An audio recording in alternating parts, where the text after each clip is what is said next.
Ang pagpapaunlad ng mabubuting katangian ang tunay na pagsusulit ng tagumpay, hindi ang mga materyal na resulta. Mahal kong hari, ako ay lubhang nahalina sa iyong mga matataas na katangian at dakilang pag-uugali. Kaya't ako ay naging labis na mapagbigay loob sa iyo. Kaya maaari mong hingin sa akin ang anumang pagpapala na iyong ninanais. Ang sino mang walang mataas na katangian at mabuting pag-uugali ay hindi kailanman makakamtan ang aking biyaya sa pamamagitan lamang ng pagsasagawa ng mga sakripisyo, mahigpit na pagtitiis, o mistikong yoga. Subalit ako ay laging nananahan ng payapa sa puso ng isang taong payapa rin sa lahat ng kalagayan. Srimad Bhagavatam 4:20-16. Ang Panginoon mismo ang nakikipag-usap kay Haring Prito matapos niyang maisagawa ang 99 na sakripisyong kabayo at bago matapos ang ika-100 na naputol ni Indra. Sa puntong iyon, naibalik na ni Haring Prito ang mabuting kalagayan matapos ang mapanirang pamumuno ni Haring Bena at napakainan niya ang kanyang mga nasasakupan sa pamamagitan ng paggata sa lupa. Isang bagay na hindi pa nangyayari kailanman. Gayunpaman, mapapansin natin na hindi siya nagpuri dahil sa mga iyon, kundi dahil sa kanyang personal na mga katangian at pag-uugali. Srimad Bhagavatam 4:38, sinabi ng kataas-taasang persona ng Diyos, aking minamahal na mga anak ng hari, ako ay lubos na nasisiyahan sa inyong mapagkaibigang samahan. Kayong lahat ay nakatuon sa iisang gawain, ang paglilingkod na devosyonal.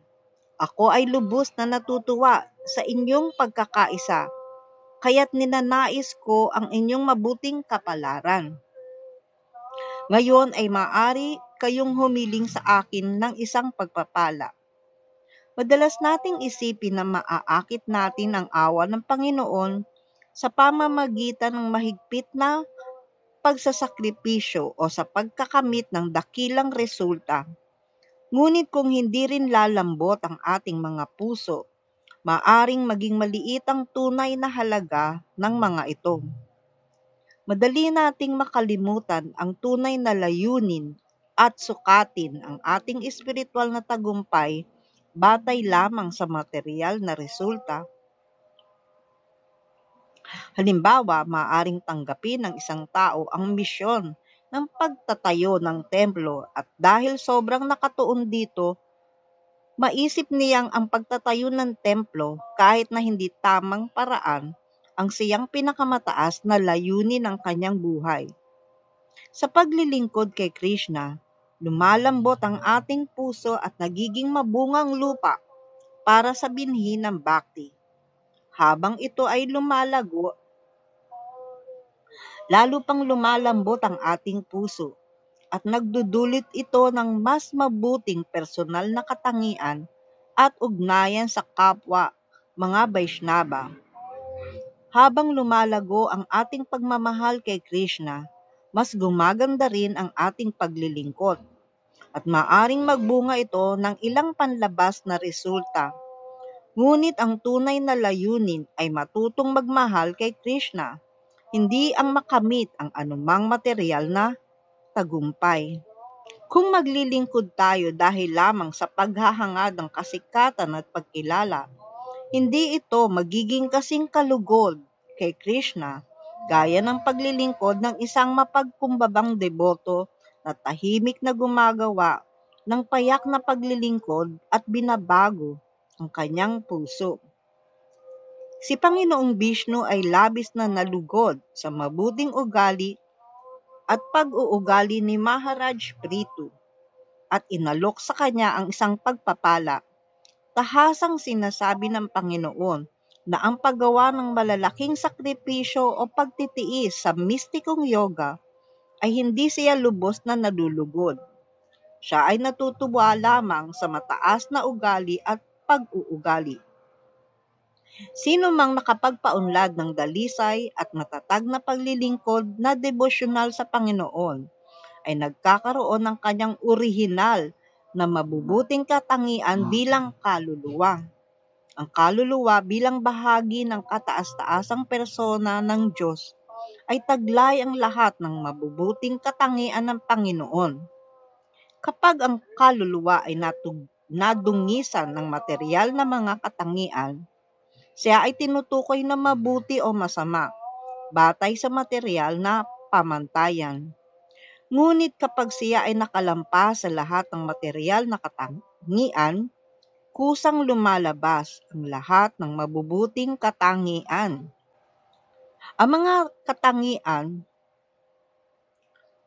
tulad ng galit, pagnanasa, at hindi pagiging tapat ay palatandaan ng ating pagkaalipin sa material na kondisyon. Kapag nagsisimula na ang landas ng paglilingkod na devosyonal, maaaring gamitin ng isang tao ang mga ito para sa paglilingkod kay Krishna. Ngunit ito ay dapat mawala habang siya ay umuunlad.